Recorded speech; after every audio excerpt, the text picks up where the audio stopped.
What is going on, nerds? I am the ManNerd, and this is another episode of Nerd2Nerd, where me and Gallantfool talk to really cool nerds, get to know them, see what their projects are, see what their passions are. What is a nerd, you ask? A nerd is everyone. It is everything. It doesn't matter where you were born, your sexual preference, how you identify. It just takes one passion, and you are a member of the Nerd Club. Now, we are joined today by DDDice, the two creators of this. It is Celeste and Tommy, correct? Yeah. How are you? Or Nullfish or Tom. Yeah, either works. There you go. I'm Celeste. Nice to meet you all. Nice to meet you as well. Yes, I was very happy that you reached out after all the RPGs. We did a interview with them, and they were talking about you on the interview. Don't know if you heard it yet, but we love them. They're we good were folks. super excited to talk to you.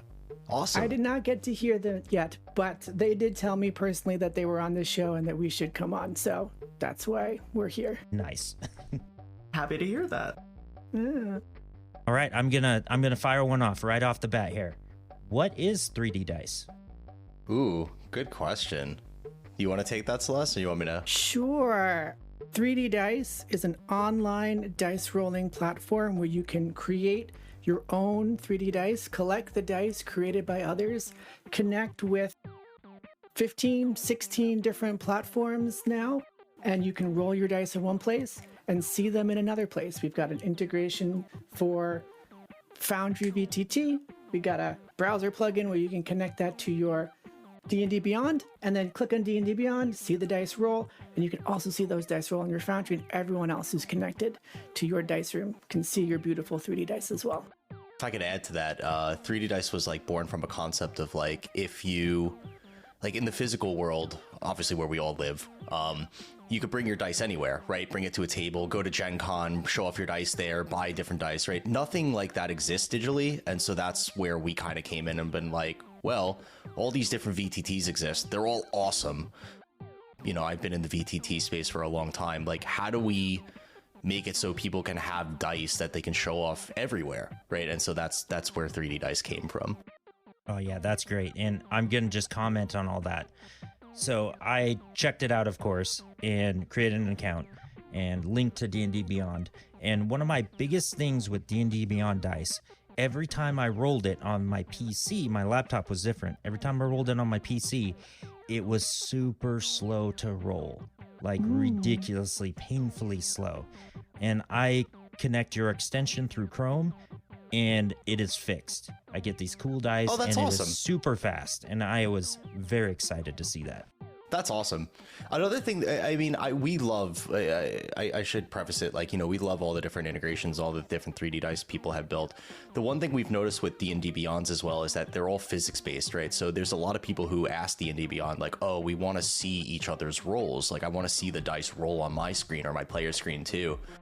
But because it's physics-based, right, like, I think there's a lot of code that has to go behind their integration to make that work. Our code is more or less a magic trick, right? Like, we use our own random number generator, or you can use a different random number generator, right? So for like Foundry, we use their RNG. For D&D Beyond, we use their RNG. And we could just show any number you want, which makes it very possible to share all your dice rolls across the screen. I guess to hear we're very performant at that too is awesome. That's Oh yeah, awesome. That's it cool fixed to see. my D&D Beyond issue, so that's awesome. The other thing it does nicely on D&D Beyond is that you and the other players can see your dice, provided everyone's got the extension. Whereas normally D&D Beyond, yeah. That was something that always bothered me about D&D Beyond, is that you could roll the dice, nobody else would see like this beautiful spread of dice across the table. And now, I don't have to worry about that. And you want me to pay for them and I can't show them off? I don't know. Yeah, for real. For the listener at home, because I myself was confused about this, the way to spell the website and the creators here is DDDice, because 3D Dice was not exactly the most effective way for me to look up the website personally, and so just to cut out any confusion there for the folks that are listening in. Yeah, naming things not always has been my strong suit. It's hard to do. We do own a couple other domains. I actually was just trying to pull it up now, but we do own, I think, like the number 3D dice as well. But yeah, if you Google, I guess 3D dice. Curious, you Googled us 3D dice, and did we come up? Because we try to do well with SEO in that regard. I actually don't remember off the top of my head. Let me do it now. It's hard to beat Google. Yeah. Yeah. You are third. See? Okay. We're Well, not that's that far. perfect. In the line.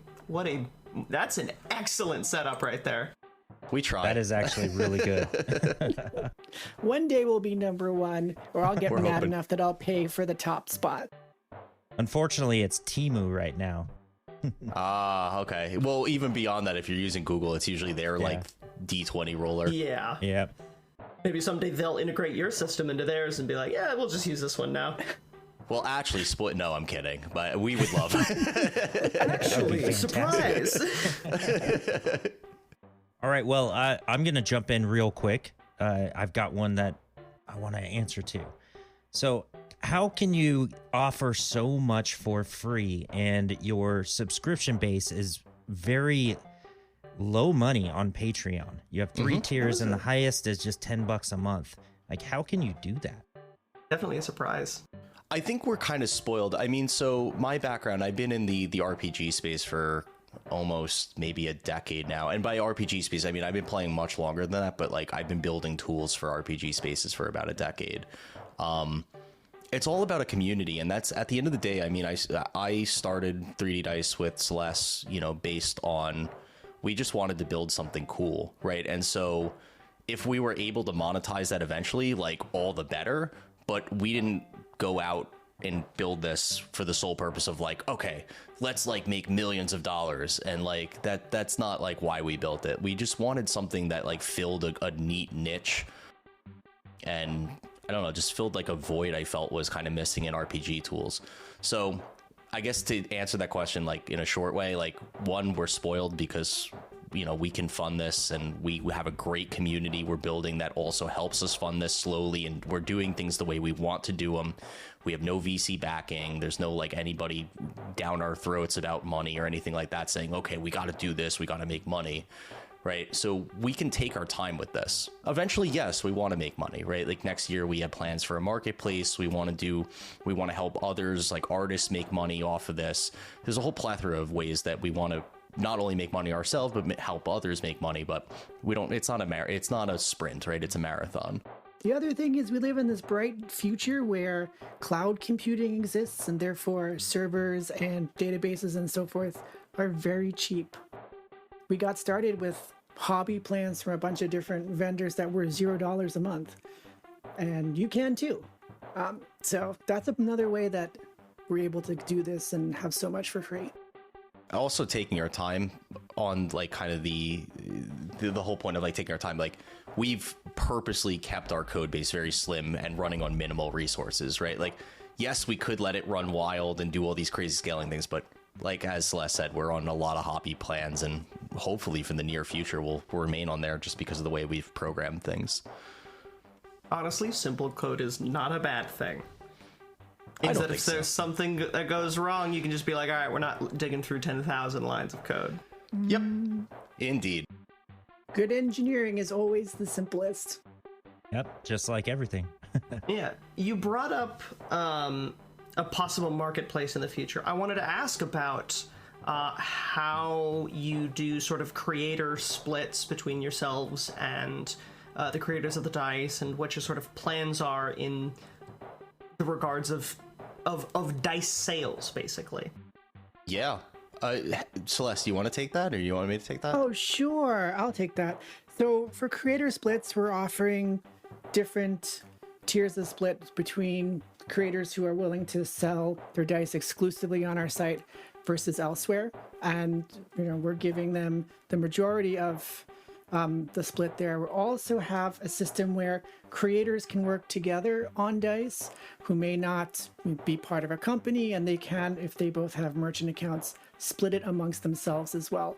So we as 3D Dice, we get a minority percentage, and then they can split up the commissions between the digital artist or the physical dice maker whose dice is being reproduced, or multiple digital artists or streamers whose logos they're using. Yep. To expand, can I expand on that? Yeah, go ahead. The big thing with our marketplace that we really wanted to encourage is that there's obviously a ton of physical dice makers. And I'm on Instagram a lot, and I'm following a lot of these physical dice makers. Not everyone has the artistic or the digital artistic chops to really take those amazing looking dice and then make them digital, right?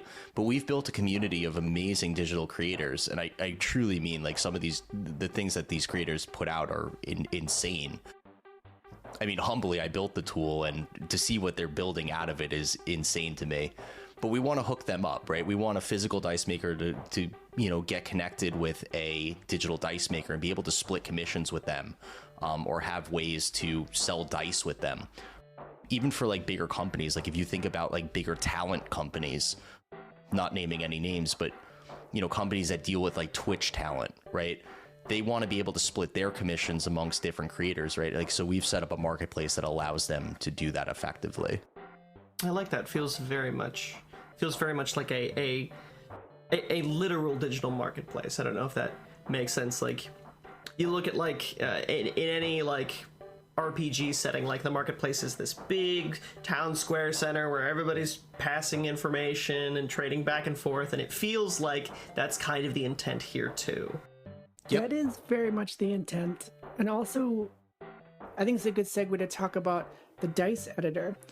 So 3D digital art can be kind of complicated, but we're trying to encourage as many people to be able to show up to that traditional style marketplace, to be able to sell their dice, whether they have those skills or not. So we have an editor where you can select your fonts, upload some backgrounds, do different things, and it tries to simplify the 3D aspects of complicated shaders. So I wrote a lot of shader code to make it so that we can have numbers overlaid on backgrounds with outlines around the faces, and we have a feature you might have seen called Hidden Dice. You can roll the die, you don't see any of the numbers, and then they fade in.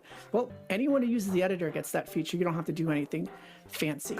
So we're trying to make it very accessible, but like most great things, you want to make the easy the common easy, but have all the power possible. And if someone is enterprising, they can write their own 3D shader code to do whatever wild things that are imaginable. And right now you have to be, that's a programmery thing. You have to upload that via a REST API. We don't have an easy way to enter that through the editor, but there are some people who have made some pretty interesting dice that one looks like a Nixie tube. As you roll it, they kind of I was just going to say that one. Dissolve. Yeah, I wanted to talk about one that I didn't make first, but some of the ones that I made, there's a die that pulsates in and out, and the face of the die actually are floating above this glowing ball.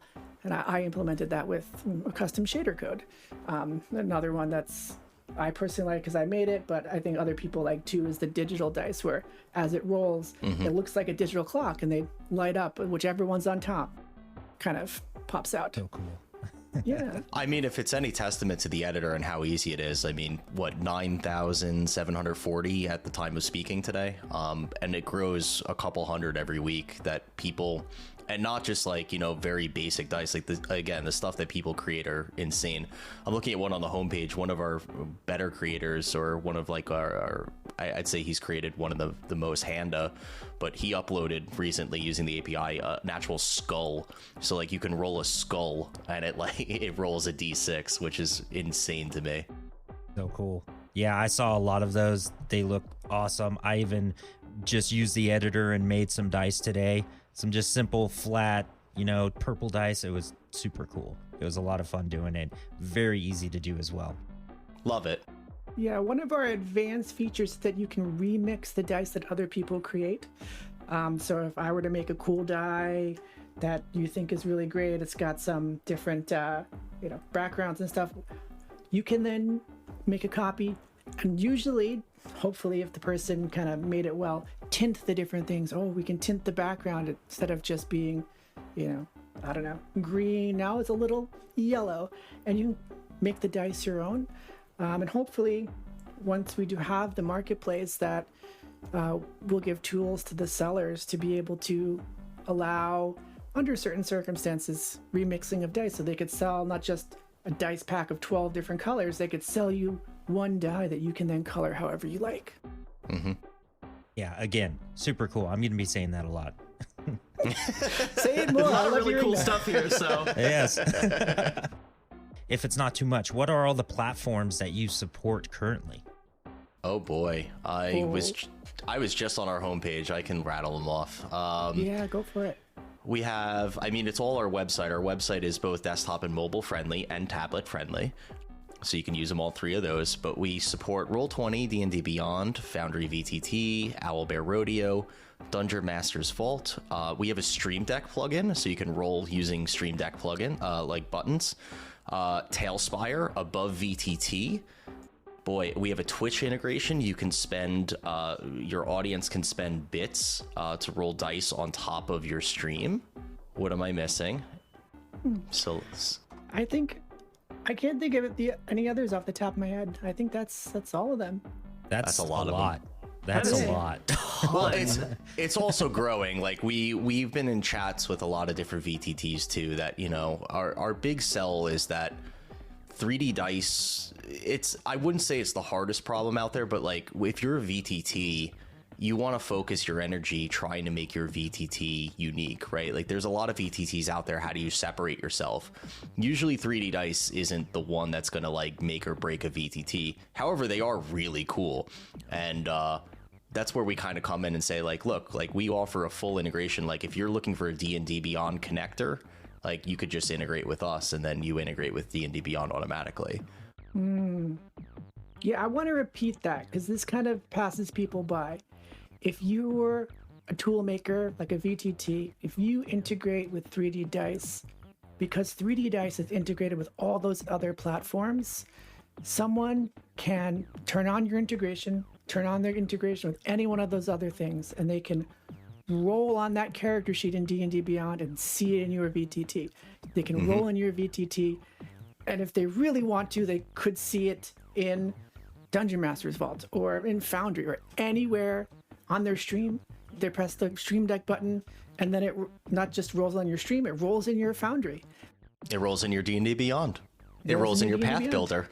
That's the one we forgot Path Builder. Yeah. So, and that's really something special. And all the RPGs, they're going to be having us, as well as Tabletop and Dimension Door Games, one of those companies that's making those dice that can roll and know what the number is and put it in your computer. So it's a real, I don't know. I say the word platform at the beginning. You probably didn't really believe the impact of that word, but it's a platform. It's a 3D dice platform. Yeah. And another thing, one comment that one of the VTT makers told us was that dice are hard. You know, lots of people played Dungeons and Dragons, but lots of people play lots of other games, and lots of other games use dice in ways that Dungeons and Dragons just doesn't. And it's a really expansive thing. Like one of my favorite games is Dogs in the Vineyard. And in that game, when you play it in real life, you drag them around, you push them into the middle of the table. Like the game rules literally say, push 2 dice into the middle of the table. Those 2 are your score for this turn. Or one of our users came by, they wanted to play Tunnels and Trolls, and they're like, oh, it's always been so hard. I remember it being really easy when we played in person, but playing on this VTT was hard because when you played in person, you took 2 dice off the table in pairs to figure out like canceling. Well, at 3ddice.com, you can click on the dice to cancel them out and they disappear from the table. And there's just so many different ways to use dice that being a VTT maker, you're worried about other things like maps and character sheets. Rule automation. content ingestion, right? There's a lot that goes into a VTT. Actually, it's funny you mentioned Tunnels and Trolls, because that took us a while. I remember reading a bunch of people came and like, I want to play Tunnels and Trolls, but you're missing a key feature. And we're like, okay, like, and they were saying, okay, we need to roll a bunch of dice and we need to move them around the screen. I'm like, okay, like, we need to like move dice. So we shipped it recently, like within the last couple months, so you can move dice around your screen now, and it syncs across all the clients. It's very cool. I remember reading a forum post about Tunnels and Trolls, like, okay, what am I getting myself into here? And I remember one of the forum posts is like, okay, how many dice do you need for Tunnels and Trolls? It's like, whatever you have, double it. And then another one was like, all right, you're going to need an F ton of dice. And I was like, all right, they're not kidding. There's a lot of dice involved in Tunnels and Trolls. So we try to support, and we use those real life examples as like, that's what we want in the digital world. Like, if people are expecting it in the physical world, we have to make it work in the digital world. That is huge. Like, I know how ridiculous some dice systems can get, so having such a broad, expansive ability to not only look for ways of implementation, but also prior implementations that you've already built, having that, I don't know, connection between you two immediately going, all right, let's try and build something for this, and having it known as it coming out. Like, if I were Tunnels and Trolls, I would contact you guys immediately and be like, hey, so can we talk about this and what you've done here? Like I said, we're taking our time, but we would love to, like I said, we were reaching out to publishers and talking to people, but very much at the luxury of time. If users start pounding down our doors about this, then we obviously will rush things, but sure. rush things in a good way. But yeah, luxury of time. It's huge, though. I've been sitting here kind of like starry-eyed, all excited about all this as you've been talking about it. And just the community aspect of this is insane to me. It's wonderful. We love our community. We really do. Like, they come out and they tell us like, oh, I want this, or, you know, truthfully, I mean, I don't know if you folks are going to dive into our backgrounds or whatnot, but like, I've worked on projects where it was less than fun hearing from the community sometimes, because there's a lot of expectations, and we have a lot of expectations for us too. But our community has been, I would say, nothing but positive. It has been incredible to work with them, and the people who find us and talk about us and write about us and put videos out for us. Literally some of the best people I've ever met. And that is extremely hard to cultivate. I work in QA for video games. I know how toxic fans can get. So passionate. They get very passionate. You may call it what you like. I will call it what I do. Well, I would like to say a phrase that a wise man named Tommy once told me, that when somebody comes to complain, it's because they liked your thing and really want to like it, and this is that one thing that makes them not, and they're really trying to tell you that they like it. And it's true. Like, there are some people who've come by, like, really kind-hearted people, really spirited about it, and oh my God, they pointed out some very embarrassing flaws. But they were doing it out of love for our tool so that we could make it better, that they could use it to meet their needs, because their needs weren't yet getting met, but they saw the potential. And I think it's that spirit that we embody in all of our communication with the community that builds that magic that you just pointed out, because we take it in a certain way and we action upon it. People, like, they give it back to us in kind. Absolutely. Wow. Yeah, this Tommy person's very smart. Yeah, I know. I want to meet him. If only we could get him on the podcast. I know, right? Yeah. Hearing the two of you talk about this project, it is so very clear to me that there is so much passion behind it. Like, there is very much attention to detail and care and love of the hobby as a whole that is very apparent, and it is wonderful to see. Yeah, this is a project that has, like, you ever have that feeling that you were meant for something and that all of everything in your life led up to this moment? Well, this is that moment for me. I've been playing role-playing games since longer than I'm willing to admit, because you don't ask a lady her age. But I also got a degree in computer graphics that I'm now getting able to take advantage of. We got things coming from all parts of my past life coming together to converge in this project. This is like a huge passion for me, and I love it. How about you, Tommy? Same. I mean, like I feel the same way. Like everything has like merged into like this, like what we're doing here. You know, previously I built a VTT of my own, and which is why I feel very strongly about how VTTs do things, or you know how people should position themselves, because I've lived it firsthand, and this has been truly, every day has just been joyful to like work on this. And not that I work on it like every day, like, you know, to the bone. I'm not working like 9 to 5 to the bone or like, you know, anything more. But the hours I put into this are just like, I look forward to them. It's truthfully some of the best programming and community experiences I have. That's hard to get in programming. From what I know and from what I've heard, getting an enjoyable programming job, or even just an enjoyable programming experience is difficult. So I'll see you with difficult getting an enjoyable programming job, but not an enjoyable programming. This doesn't feel like a job. I love programming. You know what? Yeah. That's fair. I myself am not a programmer, so I may have presented myself a bit too strongly on that. Not at all. I see what devs have to do behind the scenes, and I go, oh, okay.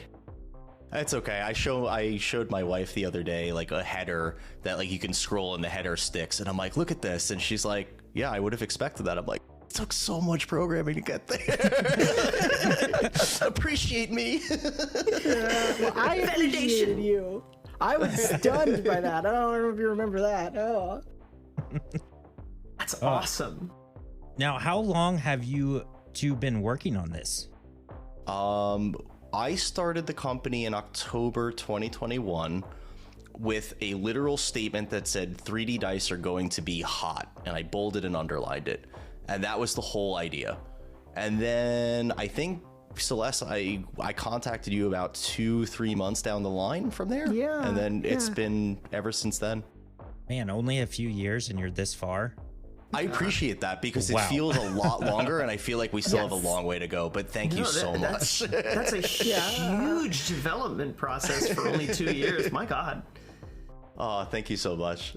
Yeah. You flatter us. Well, you deserve it, so why not? Yes. It's just the honest truth. Okay. Thank you. We've tried to do things the right way. Like when we contacted Celeste, it was because like both of us had like, we were running individual teams, and both of our teams expressed interest. We were working at the same company, and that, you know, they wanted to play D&D.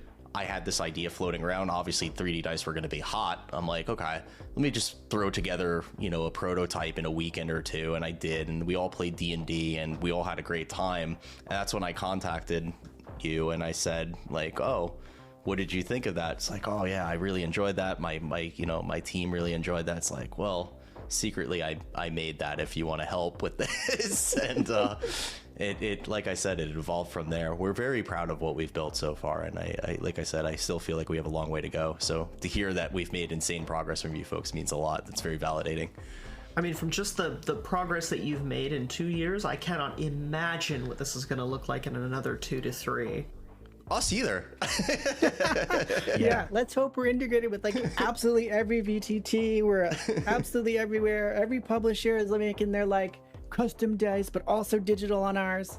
Absolutely. Like this has always been something that's bugged me about most tabletop platforms, and is that I can't like look at these cool dice roll. Like, I don't get to look at these. They're so cool. Why won't you let me look at the click clacks? And then, lo and behold, We can do it. Yeah, I hope that we're going to be for digital dice, or for dice what PDFs were for game rule books. The thing that you can turn to in the digital world that's almost as good, but also like kind of preserves the history. I was talking to someone once, and they're like, oh, you know, it'd be really cool if someone were to like make those dice for that Star Wars game that had the custom dice that I can't find and buy anymore. I'm like, They don't sell them anymore. They don't sell anymore. Well, someone, yeah, that someone was me, and I got them, and you can go roll them. And he was stunned. There are some dice for like Warhammer that I've wanted for a very long time, but they don't sell them. Okay, Lo and well, behold, I've found something for it. ooh, Warhammer fantasy role-playing 3rd edition? The fantasy. Yeah, Maybe okay. not that far back. Well, it's a little far back. It's been on my to-do list to make those dice, but now that you asked, maybe I'll get it in gear. I play Skaven, so it'd be appreciated. Ooh, that's good feedback. That is great feedback. And that's why you two are great. You listen, Thank you. and you're like, you already had it in the back pocket right there. You were already going to do it. The secret is that we've always wanted to do it. We just need an excuse to do it. We have a lot of things to do, but the minute someone's like, hey, I want to do this, I'll like message Celeste, or she'll message me like, this person asked, therefore I'm going to do this now. It's like, oh yeah, okay, that makes sense. I've been given the signal. Fire! So It's like that's the bat secret. symbol. Yeah, it's the D20 symbol in the sky.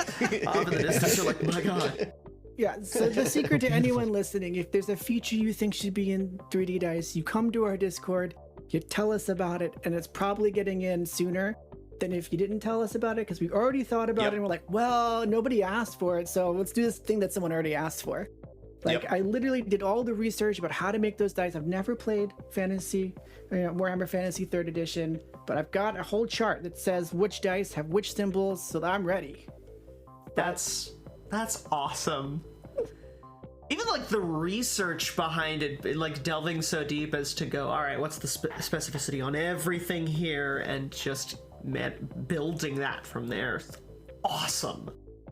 Well, should you be so surprised you invited us on here because we're nerds, and I just nerded out on dice. Hey, you know what? We all have our hyperfixations. I will never begrudge anyone theirs. Yep. Yeah, right? One of my, I guess, fixations is kind of story-driven narrative RPGs. I don't know if people call this anymore, but they used to be called story games. Do we still call them story games? Is that a thing?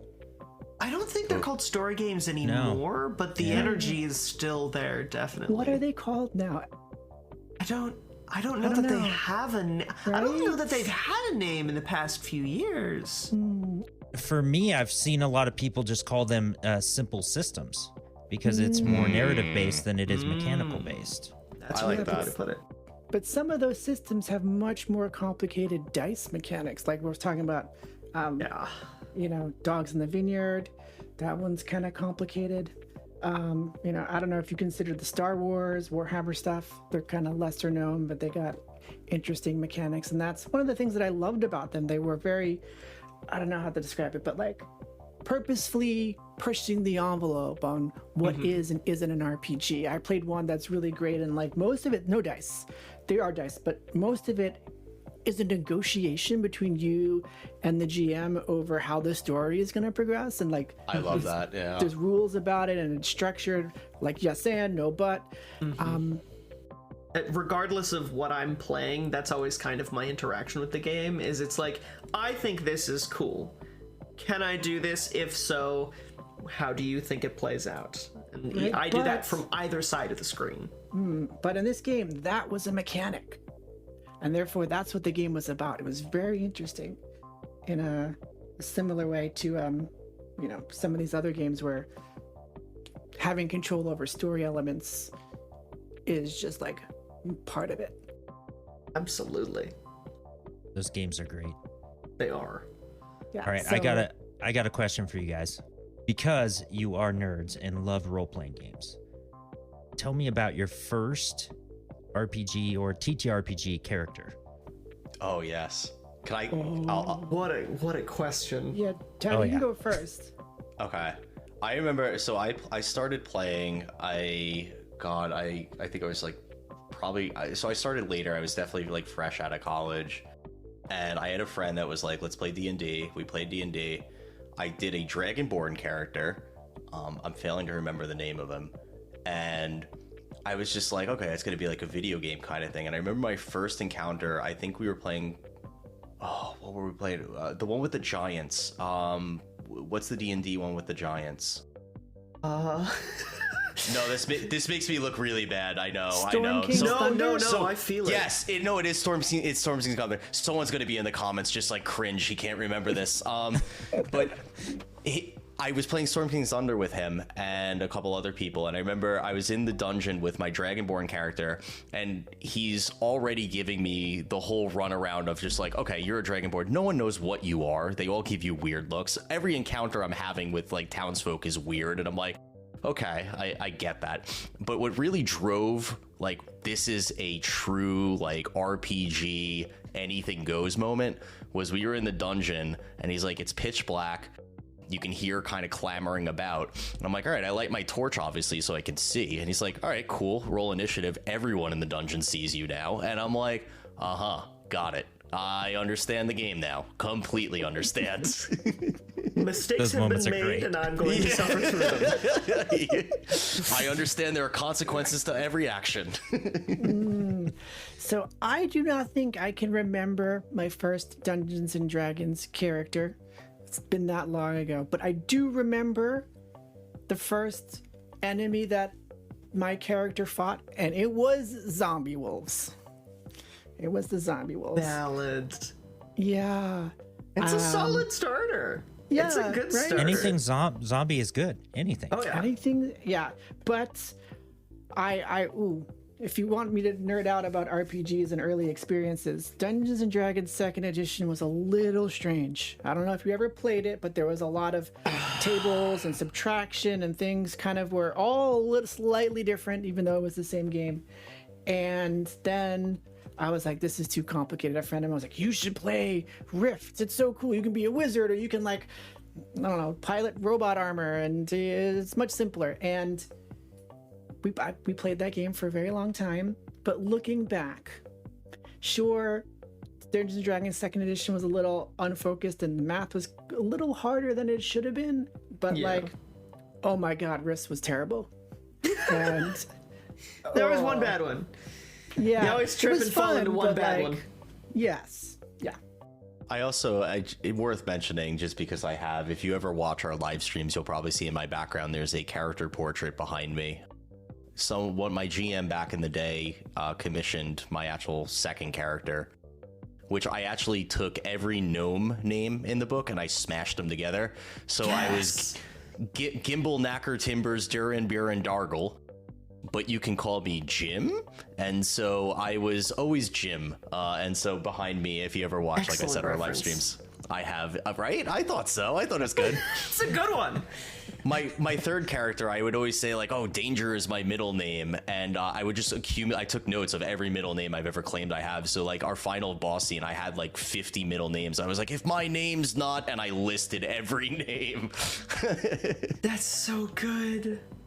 That's an inspiration moment right there. Oh, for real. That's a lot of work. I can remember the first roll that ever happened in a D&D game that I played in was my friend throwing a sword, like a spear, at a wolf. Natural 20 on the die. And that just sort of led me in some very interesting directions. Oh, At 20, let's go. Oh yeah, first roll. Oh, That's gosh. amazing. And it's all downhill from there. Oh, it's all down here. It's immediate crash and burn. I had a situation where there was a called shot during a big boss battle, and they had this magical staff, and they're like, well, I'd like to hit it here. I'm like, well, if you get a natural 20, yes. So they hit it. It was the Staff of Power. Oh my god. So there was deaths from that one natural 20. Yeah, it was pretty amazing. Oh, But it was amazing. great. Oh, it sounds great. Yeah. bad. They're like, well, what if I do this? And they're like, no, the radius is this, and you take 300 damage. And it's like, oh no. Do you have more than 300 hit points? You can. Absolutely not. I've seen it. You can. It's always fun when you get like a surprise on a player or a DM.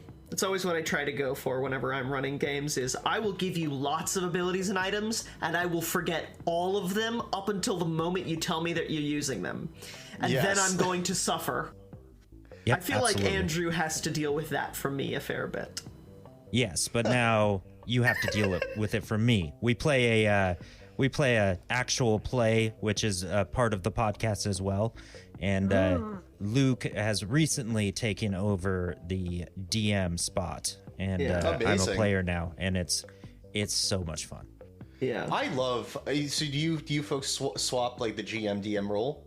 Not usually. This was an interesting little escapade. I think Andrew's planning to do so with some other people, maybe. But I was the first one to jump into the seat because I, far and above anything else, I love DMing.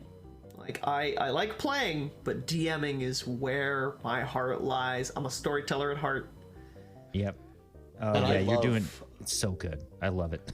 Thank you. I love a good story too. Like it especially like when you have a good DM, it's always like it's always amazing. But like I always love the moments where like you can swap DMs like maybe on a per game basis, and the story evolves in chaotic and unexpected ways that you just never would have imagined. Something about that, like I love that. I've wanted to do that for a while, of just like working with another person and co-DMing of like they go, then I go, then they go, then I go, and we don't collaborate on any of our plans. Yes. I want to do that so badly. It's amazing.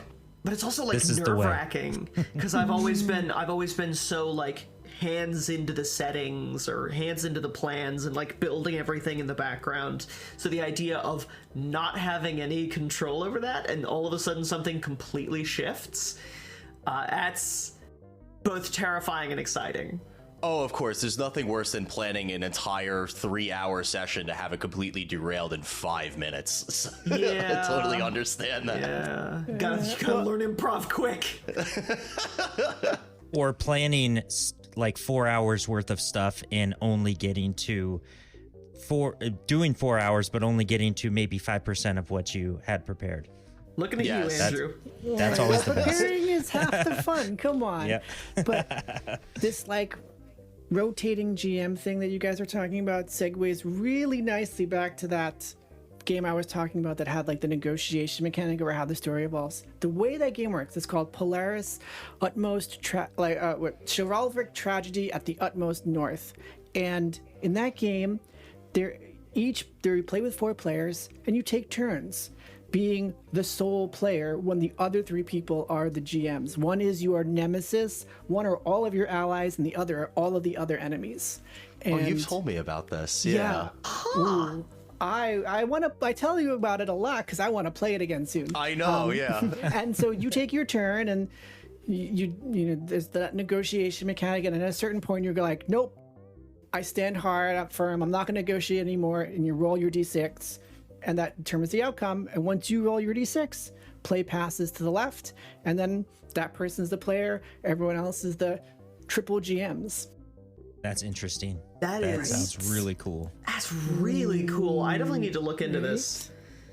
Yeah, it's one of those old story games. Super cool. I want to bring that term back.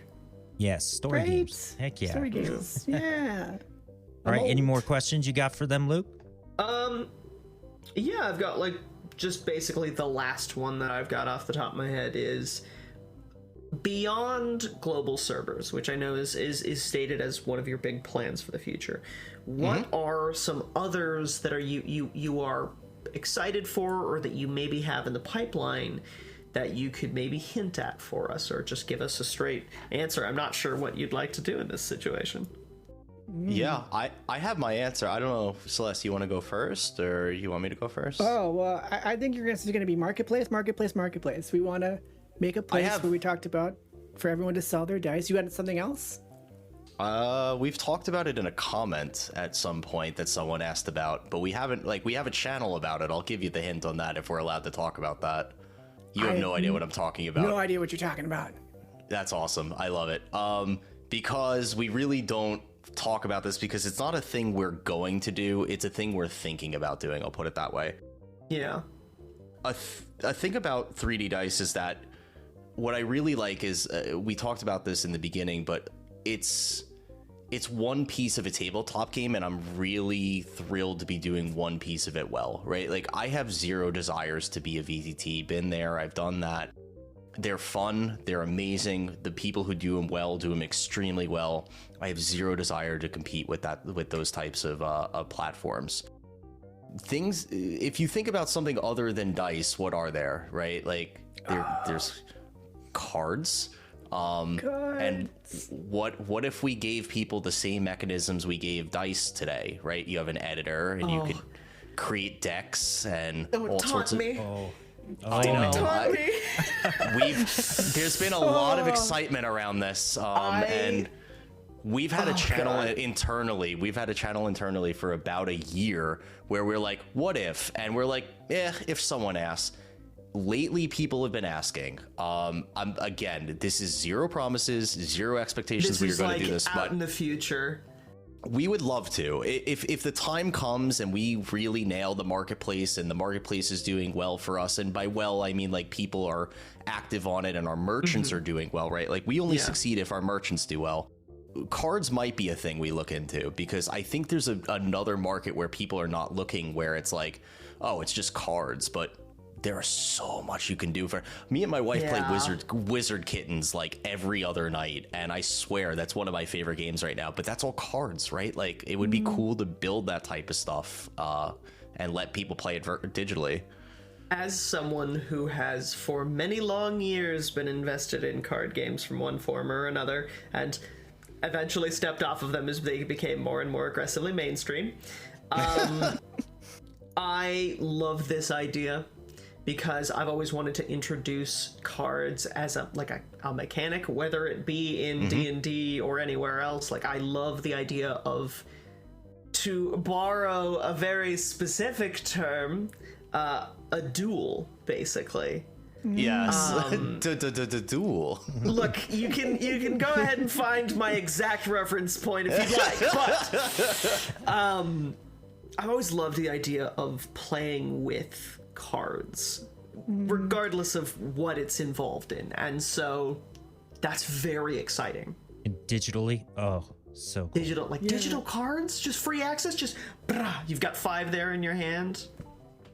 I think you posted about it before, Celeste, but the randomness of cards is like greater than dice. Like, didn't you post a video about that in our channel? Yeah, I posted a video about that in our channel. Like, the point I was trying to make was that humans misunderstand randomness wildly. Yeah. And someone was like, "Oh, I got 3 nat 20s in a row. Is your dice roller really working?" And we're like, "Yes, congratulations." Everything's fine. First, huzzah for you. Wonderful.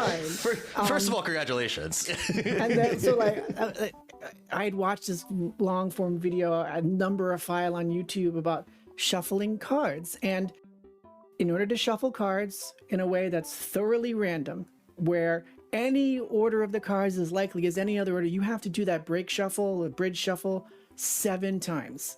That takes a good 5 minutes, and nobody has the patience. So that when bridge tournaments moved to digital shuffling, people thought it was atrocious, it was super bad, because they were getting hands that they didn't really see before, because people generally didn't shuffle enough. So the cards ended up kind of distributed, few clumps. When people say well shuffled, they mean few clumps. Well, sorry everyone, clumps are a thing, and truly random clumps will happen. Yep. And Magic the Gathering players are the worst at this, because they do so. They have. Prepare for the comments. Get ready for the comments. Here we go. Hearing that, I was like, oh no. Having no clumps in your deck is really good for a Magic the Gathering player. Yep. And people have come up with ways to quote unquote shuffle to be able to get the clumps out. And it became such a problem that they have rules in the actual game rules for tournaments of Magic the Gathering about which are acceptable ways to shuffle. And after you're done shuffling, you give your deck to your opponent, and they get to shuffle it for however much they feel like until it's fully random, to try to have that not happen. And so because people mostly don't play in tournaments, they play at home, they don't shuffle enough like the bridge players, and maybe they mana weave first or pile shuffle to, those are some of those techniques. They insist that Magic the Gathering Arena's shuffler is super bad and is trying to screw them on purpose because they drew 4 lands in a row. Meanwhile, it's just being random. But yeah, that was my long tirade on shuffling. But back to the cards. cards. Nerding out I on think are cards great. too now. I love it. Well, a lot of RPGs do also use cards. I did a lot. Yeah, I guest hosted on Goblin Tuesday's Twitch channel, and we played a game called Mouse Guard. And they got custom dice, and they have cards. When you get into like a protracted conflict, the quote unquote right number of players for Mouse Guard is 3. Each turn, each side of the conflict gets to take 3 actions. It can be an attack, a defend, a maneuver, a feint, and there are cards that you're supposed to use. You put them face down, and what's important about this is, as the GM, you choose first, and you put your cards face down. So then you get to experience the table talk of the party trying to figure out how they're going to defeat the snake without messing up and being able to metagame, because you put your cards down first. And they can see it. Excellent. Right, and we weren't able to really replicate this during the stream because 3D Dice doesn't have cards. And I'm not sure. I mean, I'm sure other VTTs proper might have card things. They definitely do. There's definitely a bunch out there. I don't know. I'm not good enough with any of them to know, but that really sold me. I'm like, yeah, the next step of making this a place where you can do all your things is to have cards. I think so. I'm a big fan of theater of the mind, so maybe that's why we're biased on these kind of things. But yeah, like cards to me are like the next big iteration for like what's missing in like all the combined tools, right? Again, like you've said, there's other VTTs that have cards, but like, can you bring them other places? Can I use a new character sheet builder? Can I use, something else? The answer is probably no, right? And that's I would hope we can fill that one day. Can I drag them around in my 3D Dice stream overlay? No, I cannot. Probably not. Yeah. Probably not. Yeah. But yeah, cards would be super cool. I can't wait for that. To the future. That's so exciting. To the future. To the future. To the future. Yeah. To the future. But I'm also like Tommy, like I very much like theater of the mind, and I don't get much joy out of the automation that a lot of VTTs provide you. Like, I don't want to click a button and then have all of my like attack and damage and critical damage all rolled at once, or have it subtracted automatically. I've actually been I played games before in VTTs that like it subtracted my health automatically. I'm like, wait, I need to understand how that happened. Why am I dying? I need to, like, why I need why to did get my I hands die? in here. Right. Yeah. Which is not to knock any VTT. Like, obviously, like they're all amazing. They all do great things. People love them, right? Like, we obviously love them too because we integrate with them. But that's very much where we stand. Like, we don't want to be a VTT. Like, I'm not subtracting health or gaining, points automatically. We just want to show off cool dice, and you get cool dice. Yeah, and it's the same kind of concept of physical dice and the digital dice. We want to always meet in the middle right nowadays. Because, there's the hardcores on either way. But if you meet in the middle, you can bridge the gap. So great. Well, here's an interesting question that I want to ask back to you about digital dice and physical dice competing with each other. Have you ever run into someone who showed up to a physical table and used an app to roll their dice, or wanted to do that? Yes, I have. Okay. And tell me about the experience. This was a couple years back, and I've occasionally used automatic dice rollers for like specific methods. But back then, I was definitely more hardcore on the you gotta use physical dice. There's no, and I think the reason behind that was this. I guess I've always been very dice superstitious.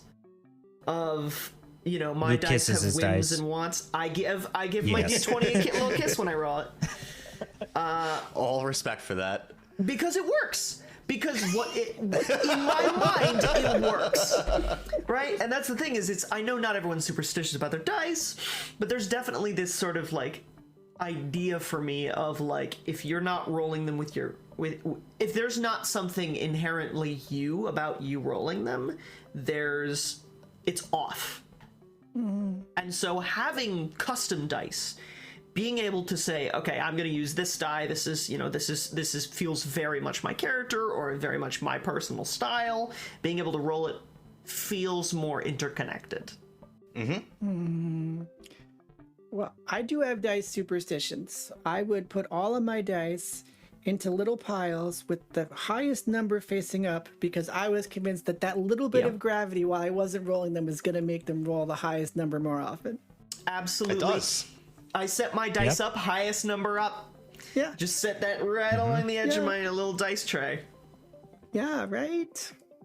What's fun is that our digital dice do on their digital dice pages, we do have a stats of our dice to make sure that, you know, maybe dice are cursed. We're trying to prove maybe there are such thing as cursed dice. Oh, that is great. Yeah, I was looking at the frequencies, and I'm just sitting here like, oh, well, I wonder which ones are the ones that are bad.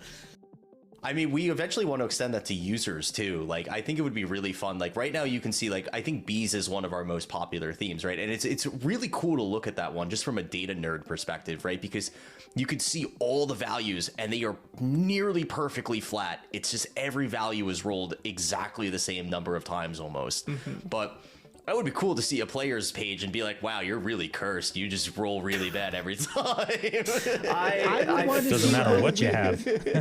I want to see Will Wheaton's thing. Will Wheaton's page. He'd always roll bad. I want to know how many natural ones that man has rolled in his entire life. I want to know. I really do. Well, eventually we'll be there. One of these days. It's exciting. He's like That's king wonderful. of the nerds. He'll find us eventually. One of these days. He will be on this show, and He will be on the he show, will be a I part swear. of 3D Dice as well. Absolutely. All right, well, we should wrap it up. And man, it was such a pleasure talking to you too. Wow. Oh my goodness, this was so I'm much blown fun. away. Every interview now. I'm blown away. Absolute delight. No, this was a lot of fun. I could have been talking another hour, I swear. This is you folks are great, truly. Well, thank you. We appreciate it. Yes, we do, because we look up to you now. We do. Thank you. Yes, 100%. Oh, This is no, what, thank you. 2 for 2 on excellent podcast guests and excellent creators. Yeah, and the projects and communities and oh man. Yeah. Oh, we're so thrilled. Yeah, this is only going up now. So thank you for bringing our interview section higher than it was. Man, I love your site. I'm using it. I've got an account now. Super easy to set up. Took me like 5 minutes. I even made a set of dice in like 10 minutes.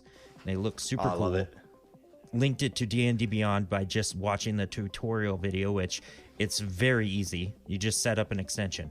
Super, super quick. Love it. Yeah, DDDice.com. Yeah, Yep. dice with 3Ds. DDDice.com. I looked it up. 3DDice.app apparently we also own. So there you go. You can type in Got it. 3D. That's yeah. really good. And check out their That's Patreon. excellent. You get a lot of cool stuff, and it's literally $3 to $10. That's it. Like you get different Yeah. levels, but it's super cheap for a lot of cool stuff, and you get to support them. If you wouldn't and mind, could I tell them what they get for they support us? Absolutely. Well, you get access to some patron-only dice themes that you can add to your dice box and you keep them forever. We also have the ability to change the physics in your dice room. You want to roll on the moon, you want to roll on Jupiter, you can change gravity and see That's how cool the as dice hell. roll. Nice. Yeah, you can. That's really cool. Right? You can change the lighting in your dice room, as well as, I think I forgot one. Tommy, remember what the other one was? When you create dice, you can also make them private. So if you're creating dice for like games or like what we really love to support is we've had people do Kickstarters and Patreons of their own, which at certain like Patreon tiers, they'll give away digital dice. People have been subscribing to our Patreon to be able to make their dice private so they can share them privately with their Patreon subscribers. So lots of different ways that you can make money from 3D Dice. And by supporting us on Patreon, you're also helping support our community and our the people that we help, you know, make 3D Dice what it is today. And That is streamers can excellent. also use that to do dice giveaways. You show up to the stream, Yes. you type a command, you get Oh. the link to add to Oh, your that's cool. to your box, and we can generate share links that like similar to Discord invites that last only for a certain amount of time or a certain amount of uses. Yep. Okay, I love it. Man, okay. Yeah. Again, super cool. Yeah. Said that a lot. I love hearing it. It's just true. It's this awesome. It's such an excellent tool made by excellent people. Oh, thank you so much. Thank you. Well, thank you again for coming, and I'm going to share my outro music because I love it. Pretty good. I loved your intro music. Your intro music was great too. Oh yeah, that's bumping. I like that too. All right, well, it was great talking to you, and can't wait to see what's going to happen in the future for 3D Dice. So much for joining us. Thank you. Pleasure.